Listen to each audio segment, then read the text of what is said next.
स्वप्न हे तुमचं नसून तुमचं स्वप्न हे तुमच्या आई वडिलांचं सुद्धा आहे, याची जाण ही तुम्हा सर्वांना आहे आणि आई वडिलांना सुद्धा आहे, तुमच्या शिक्षकांना सुद्धा खऱ्या अर्थाने ती आहे.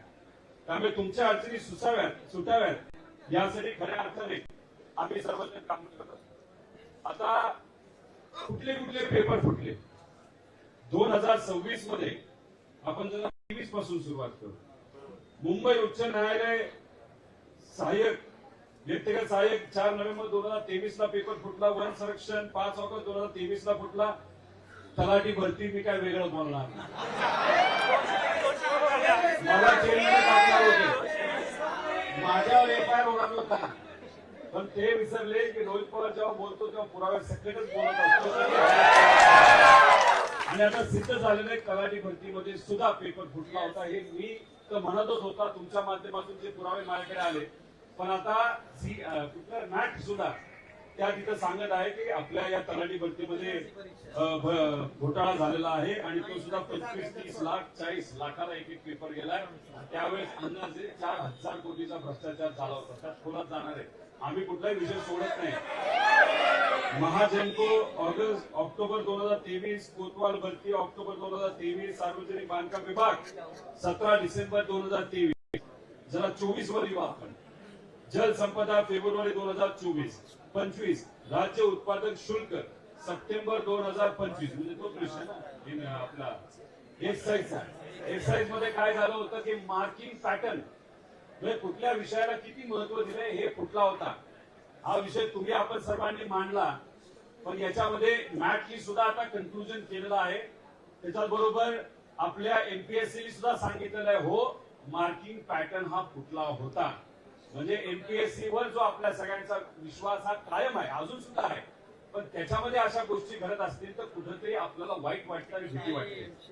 2026 मध्ये मी सांगतो, एचएससी केमिस्ट्रीचा 8 फेब्रुवारी 2026, एफडीए ज्याच्याबद्दल आपण चर्चा करतोय मार्च 2026, एसआरपीएफ 2026, नीट परीक्षा याच्याबद्दल मी वेगळा बोलणार नाही. एका मोठ्या नेत्याला घरी बसावं लागलं याच्यासाठी, फक्त युवा शक्ती. सीईटी 27 जून 2026 आणि आता सीईटीचा मुद्दा आम्ही घेतलेला आहे जुलै 2026. पुण्याचा सुद्धा आहे.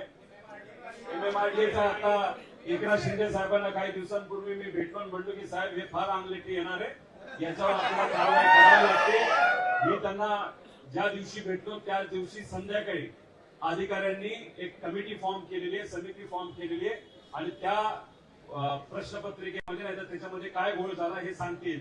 आणि सर्वच अधिकाऱ्यांना आम्हाला सांगायचंय की याच्यामध्ये कुठलाही प्रेशर तुम्ही घेऊ नका, कारण का आमच्याकडे सुद्धा पुरावे आहेत. तुम्ही जर प्रेशर घेतला आणि खोटा रिपोर्ट बाहेर काढला तर खरं रिपोर्ट कार्ड आम्ही जर पुढे काढलं या मराठी मीडियाच्या माध्यमातून तर तुम्हाला मात्र त्या ठिकाणी महागात पडेल. त्यामुळे कृपा करून प्रेशर घेऊन या मुलांच्या भवितव्याला तिथं कुणी हात लावू नये अशी आमची विनंती आहे. पुणे महानगरपालिकेला तुम्ही बसला होता, तिथं आम्ही आलो होतो, अधिकाऱ्यांनी दिले. आता त्या बाबतीत काय होतं आपण सर्वजण बघू. आता एफडीए पेपर कसा फुटला, कशा ऋषिकेश गांगर्डे आणि त्यांचे वकील हे तिथं जात होते, भेटत होते, काय झालं कसं झालं. 27 जुलैला पहिला पत्रकार परिषद आम्ही सर्वांनी मिळून घेतली. 27 जुलैला अन्न व औषध प्रशासन आयुक्त तुकाराम मुंडेंना आम्ही भेटलो. 27 जुलै एमपीएससी ला गेलो. त्यात काय कसं झालं प्रमोद भाऊंनी सांगितलं, त्यामुळे मी काय बोलणार नाही. तसा माझा स्वभाव फार कडक आहे असं समजू नका. मी प्रेमाने सुद्धा बोलतो, फक्त प्रेमाने बोलत असताना कुठेतरी अल्टिमेटम सुद्धा देत असतो त्यांना. त्यामुळे तिथं अल्टिमेटमच दिलं होतं की तुम्ही या बाबतीत जर तपास लगेच सुरू नाही केला तर मग तुम्हाला महागात जाईल आणि लगेचच त्यांनी तिथं तपास सुरू केला. त्याच दिवशी सुरू झाला. आता मी बाहेर आलो तेव्हा लगेचच त्यांनी आधी रेकॉर्ड केलं, टाकून दिला की काही झालं नाही, असं नाही होऊ शकत नाही वगैरे. आता त्यांना मान्य करावं लागतं की काहीतरी गडबड झालं का एमपीएससीनेच काल रात्री घेतो त्या विषयावर. 28 जुलैला